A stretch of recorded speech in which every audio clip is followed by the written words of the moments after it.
In a devastating terrorist attack, Al-Qaeda operatives drive a truck packed with explosives into the US Embassy in downtown Nairobi. Hundreds die in the blast. Most of the victims are Kenyans. In the disaster, Eric Wainaina's music found its moment. Our glory lies in unity, our strength in our accord. Hatred and disparity we cannot afford. The nation rallied around Forever Kenya, a song that cried out for Kenyan unity and an end to tribalism. But it became a rallying cry of mourning. Even in his teenage years, Wainaina was a musician with a message. As an artist, if you're in the public eye, what is your responsibility in Kenya? I think that if people are going to spend their time to listen to you, their hard-earned time, then I think we'd better have something important to say. As artists, I think we have access to people's hearts and minds. We turn on their radio and they're hearing us, or watching TV and they're seeing us. And I think that with that position that we hold, we're in a position where we can actually influence people's thoughts.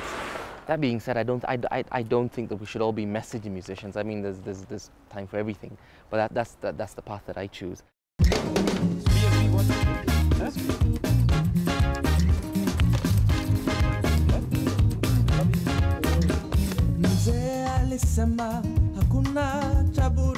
He trod that path early on. Nchia Kitu Kidogo roughly translates as, "Give me a little something." It takes Kenya's culture of corruption head on, and he wrote it while he was still in college. Well, one of my most famous songs is an anti-corruption song. And the song itself sort of addresses several different instances of corruption where ordinary Kenyans will have to pay bribes for things which are ordinarily their God-given rights as citizens, Kenyans have to deal with corruption all the time. Why sing about it? Because that's what I do. As a Kenyan, I was being faced with corruption all the time, having to deal with it. And so I could have written a speech, but I'm a singer, so I wrote a song, But he wrote the anti-corruption song in Kiswahili, not in English, the lingua franca of pop, not in Kikuyu, his mother tongue, but in a language that brings Kenyans together. The language that artists choose to express themselves in is nearly as important as the medium, I think that I was putting into words what a lot of people felt, and I was doing it in the language that they spoke. You can't get away from how important that is. Just by choosing to use that language, it gave access to a voice for many people. And in a country with nearly 50% unemployment and perennial government corruption, there is always plenty for Wainaina to write and sing about.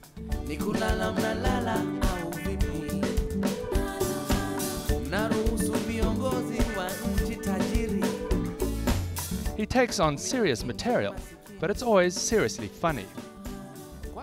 Wainaina continues a strong tradition of satire on the continent. You deal with heavy subjects, but you give them a light touch. Yeah. Why do you do that? I don't think it's easy to talk about heavy subjects and keep it heavy. I think humor has a way of sort of opening people's, letting them let their defenses down, and that's important, especially if you're trying to get a message across. If you can get people to laugh at themselves, it's one of the best ways of getting people to change. And that's important to me. Otherwise, we'll probably spend too much time crying. So let's laugh about it and hope some change comes. In December 2007, Kenyans cast their ballots for change, bringing massive changes to Kenya's parliament. But the presidential election showed widespread evidence of rigging, and the election became a farce. The country exploded. Over 1,000 lost their lives in the chaos. Hundreds of thousands became homeless. Again, Kenyans turned to Wainaina.